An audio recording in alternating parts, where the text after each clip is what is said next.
Hi friends, welcome to Natchathira channel. இந்த வீடியோவில் என்ன பார்க்க போகிறீங்க அப்படின்னா, different types of catch clip collections தான் பார்க்க போகிறீங்க. நான் என்னோடய 10th ஸ்டாண்டர்ட்லேருந்து என்னென்ன மாதிரியான கேட்ச் கிளிப் கலெக்ஷன்ஸ் வச்சுருக்கேன்னு சொல்லி பார்க்க போகிறீங்க. இந்த பின் வந்து பார்த்தீங்க அப்படின்னா, என்னோடய ஹஸ்பண்ட் வந்து எனக்கு கிஃப்ட் பண்ணது இந்த ரோஸ் இருக்க மாதிரி பின்னு.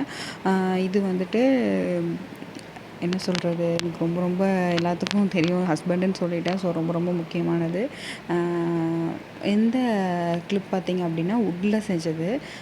நீங்கள் வந்துட்டு ஹேர் வந்து உங்களுக்கு ரொம்ப டென்ஸாக இல்லை, கொஞ்சம் மெலிசாக தான் இருக்குது அப்படின்னு சொல்லி போனீங்கன்னா 2 சைஸஸ் இருக்குது. ஸோ இந்த 2 சைஸஸில் நீங்கள் வந்து அட்ஜஸ்ட் பண்ணி இந்த வுட்டன் கிளிப் வந்து போட்டுக்கலாம். நான் 1 டைம் என்னமோ தான் யூஸ் பண்ணுறேன். ஒரு டைம் டூர் போனப்போ வாங்கிட்டு வந்தது, ரொம்ப பிடிச்சி போய் தான் வாங்கினேன். பட் கொஞ்சம் லூஸாக இருக்கும்னு வச்சுக்கோங்களேன். எனக்கு ஹேர் அந்தளவுக்கு டென்ஸ் இல்லாதனால கொஞ்சம் சீக்கிரம் கழண்டு வந்துடுற மாதிரி இருக்கும் அந்த கிளிப் போட்டால். இதெல்லாமே வந்து different varieties of hair clips, catch clips தான். மேக்ஸிமம் இது எல்லாமே நான் வந்து வீட்டில் தான் யூஸ் பண்ணுவேன். ஹேர் அந்தளவுக்கு டென்ஸ் கிடையாது. நம்ம வந்து தூக்கி மேலே வீட்டில் இருக்கும்போது நம்ம மேலே வந்து கொண்டை போட்டு மேலே கிளிப் பண்ணுவோம் இல்லையா, அந்த மாதிரி டைமில் வந்து நான் கிளிப் பண்ணுறதுக்காக இந்த கேட்ச் கிளிப்ஸ் எல்லாம் வச்சுருக்கேன். எப்பயுமே வந்து பார்த்திங்கன்னா நான் வந்து இன்னும் நிறையா, அதாவது ஒரு 20 ருப்பீஸ்க்கு நம்ம அப்படியே ஒரு ரோல் மாதிரி வரும் இல்லையா, ஒரு 6 கிளிப்ஸ் 5 கிளிப்ஸ் அந்த மாதிரி இருக்கிற கிளிப்ஸாக வாங்கி வச்சுப்பேன். ஸோ தட் இது டெய்லி யூஸ் பண்ணும்போது டெய்லி பேசிஸில் நமக்கு கேட்ச் கிளிப்ஸ் வந்து நிறையா உடச்சிரும். இந்த பின்னெல்லாம் பார்த்திங்க அப்படின்னா, நான் வந்து ஹேர் பின் வீடியோஸ் வந்து நம்ம சேனலில் போட்டிருக்கேன். Different types of hair pins, designs, stone வச்ச மாதிரி. அதில் வந்து காமிச்சிருக்கணும், அதில் வந்து நான் காமிக்கல. ஏன்னா இந்த பின்னெல்லாம் இந்த பாக்ஸில் சில இருந்திருக்கு, நான் பார்க்கல ஒழுங்காக. இந்த மாதிரி நிறையா ஹேர் பின்ஸ் எல்லாம் வந்து நான் யூஸ் பண்ணுவேன். ஹேர் அந்த அளவுக்கு ரொம்ப டென்ஸு நீளம்லாம் இருக்காது, வளர்ந்தாலும் நான் கட் பண்ணிவிடுவேன். அதனால் இந்த மாதிரி கிளிப்பெல்லாம் குத்துவேன். நிறையா அந்த பின் ஸ்டோன் பின்ஸ் எல்லாம் யூஸ் பண்ணுவேன் நான். எனக்கு ரொம்ப பிடிக்கும். இந்த மாதிரி குட்டி குட்டி கிளிப்ஸ் எல்லாம் மேக்ஸிமம் நிறையா பர்ச்சேஸ் பண்ணி வச்சுருந்தேன். மேரேஜ் டைமில் தான் இது அதிகமாக பர்ச்சேஸ் பண்ணேன். அதுக்கு முன்னாடி கொஞ்சம் தான் இருந்துச்சு. அதுவும் நிறையா வந்து நான் யூஸ் பண்ணி உடஞ்சி போச்சு, தூக்கி போட்டேன். இந்த மாதிரி குட்டி குட்டி நிறையா டிஃப்ரெண்ட் சைஸஸில் வந்துட்டு டிசைனில் வந்து வாங்கி வச்சுருந்தேன். நம்ம வந்துட்டு இப்போ தலைக்கு குளிச்சுட்ருக்கோன்னா அந்த சின்னதாக ஒரு கிளிப்பை மட்டும் போட்டுட்டு போய்க்கலாம். கோவில் ஃபங்க்ஷன் இல்லை நம்ம வீட்டில் இருக்கோம் அப்படின்னா. இதே வெளியில் போகிறோம் அப்படின்னா ஃபுல்லாகவே தலைக்கும் குளிச்சிருப்போம், பட் ஆனால் ஃபுல்லாக முடி வந்து காஞ்சிருக்காது. அந்த டைமில் கொஞ்சம் பெரிய கிளிப்பாக எடுத்து போட்டுட்டோம் அப்படின்னா முடியும் ஆட்டோமேட்டிக்காக ட்ரை ஆகிட்ருக்கும். நம்மளும் வந்துட்டு கொஞ்சம் ஃப்ரீயாக போகலாம். எங்கேனாலும் நம்ம எடுத்து ஹேர் அட்ஜஸ்ட் பண்ணி போட்டுக்கிறதுக்கு இந்த மாதிரி கேட்ச் கிளிப்ஸ் இருந்தால் ஈஸியாக இருக்கும். அதாவது லாங் ஹேராக இருந்தால் அது உங்களுக்கு இந்த டிப் வந்து செட் ஆகாது. உங்களுக்கு ஷார்ட் ஹேராக இருக்குது, நீங்கள் வந்துட்டு அப்பப்போ அட்ஜஸ்ட் பண்ணிகிட்டே இருப்பீங்க அப்படின்னா இந்த மாதிரி different sizes of catch clips வச்சுக்கிட்டிங்க அப்படின்னா அங்கங்கே நீங்கள் அட்ஜஸ்ட் பண்ணுறதுக்கு ஈஸியாக இருக்கும். ஸோ தட் கம்ஃபர்டபுளாகவும் இருக்கும்.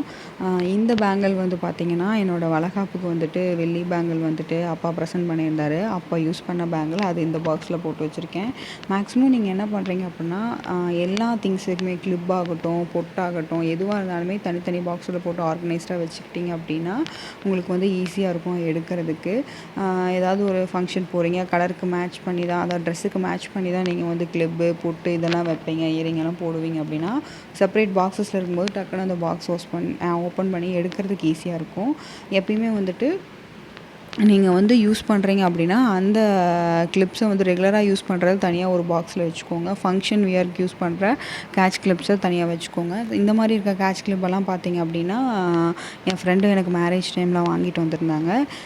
சில கிளிப்ஸ் வந்து ஹஸ்பண்ட் வந்து ஒரு போயிருந்தப்போ வாங்கிட்டு வந்தாங்க. இந்த மாதிரி எனக்கு என் ஃப்ரெண்ட்ஸ் ஆகட்டும், ரிலேட்டிவ்ஸ் ஆகட்டும், யாராவது ஏதாவது வாங்கணுன்னா இந்த மாதிரி ஐட்டம்ஸ் தான் நிறையா வாங்குவாங்க. எனக்கு ரொம்ப பிடிக்கும் அப்படிங்கிறனால நீங்கள் வந்துட்டு எல்லாமே ஒரு செப்பரேட் பாக்ஸில் போட்டு வைக்கும்போது எடுத்தோடனே நீங்கள் டக்குன்னு வந்துட்டு யூஸ் பண்ணுறதுக்கு கம்ஃபர்டபுளாக இருக்கும். நான் இதெல்லாமே மேக்ஸிமம் வந்துட்டு ஒர்க் பண்ணுற டைம்லேயும் சரி, யூஜி பிஜி பண்ணிகிட்ருக்க டைம்லேயும் சரி நான் யூஸ் பண்ண ஹேர் கிளிப்ஸ் தான். இதில் வந்து ஒரு பாதி ஹேர் கிளிப்ஸ் வந்து 2020, 21 அந்த டைமில் வாங்கினது. மீதி ஹேர் கிளிப்ஸ்லாம் நான் ரொம்ப நாள் யூஸ் பண்ணுறது. இதெல்லாம் பார்த்திங்க அப்படின்னா 21லேயோ 22லேயோ வந்து வாங்கிட்டு வந்த ஹேர் கிளிப்ஸ் தான். இது வந்து இந்த கேட்சி வந்துட்டு என்னதில் என்னோடய சிஸ்டர் இல்லாது அவங்க யூஸ் பண்ணிகிட்டு இருந்தது. அதுக்கப்புறம் அவங்க இப்போ யுஎஸ் போயிட்டாங்கன்ட்டு சரி வீட்டில் இருந்தது நானும் அப்பப்போ யூஸ் பண்ணிகிட்ருப்பேன். இந்த கேட்ச் கிளிப் வந்து நான் 2010ல் வாங்கின கேட்ச் கிளிப்பு. நான் 10th 11th படிக்கிறப்போ வாங்கின கேட்ச் கிளிப்பு. அந்தளவுக்கு ஸ்ட்ராங் கிடையாது. அப்போ வாங்கின நான் குவாலிட்டி ஒழுங்கா அமௌண்ட் போட்டு வாங்கலையான்னு தெரியல. அந்தளவுக்கு குவாலிட்டி கிடையாது. பட்டு இன்னும் தாங்குது. அப்பப்போ ஏதாவது ஃபங்க்ஷனுக்கு மட்டும் தான் அதை யூஸ் பண்ணுவேன். இந்த கிளிப்ஸ்லாம் பார்த்திங்கன்னா நான் 2013, 14ல் வாங்கினது. இன்னொரு மெமரிஸ் இது வந்து என் ஃப்ரெண்டு வந்து நான் 12th படிக்கும்போதே எனக்கு கிஃப்ட் பண்ணாங்க. 12th படிக்கும்போது இல்லை காலேஜ் ஸ்டார்டிங்லையான்னு தெரில. 2013 அந்த மாதிரி டைமில் கிஃப்ட் பண்ணாங்க. நிறையா டைம் நான் காலேஜுக்கு யூஸ் பண்ணிட்டேன். ரொம்ப ரொம்ப ஃபேவரட்டான பிரேஸ்லெட் அது. நிறையா டைம் யூஸ் பண்ணிட்டேன். இந்த வீடியோ பிடிச்சிருந்துச்சுன்னா மறக்காமல் லைக் பண்ணி, ஷேர் பண்ணி, சப்ஸ்கிரைப் பண்ணிக்கோங்க. நெக்ஸ்ட் வந்து ஹேர் பின்ஸோட வீடியோ உங்களுக்கு அடுத்த வீடியோவில் வரும்.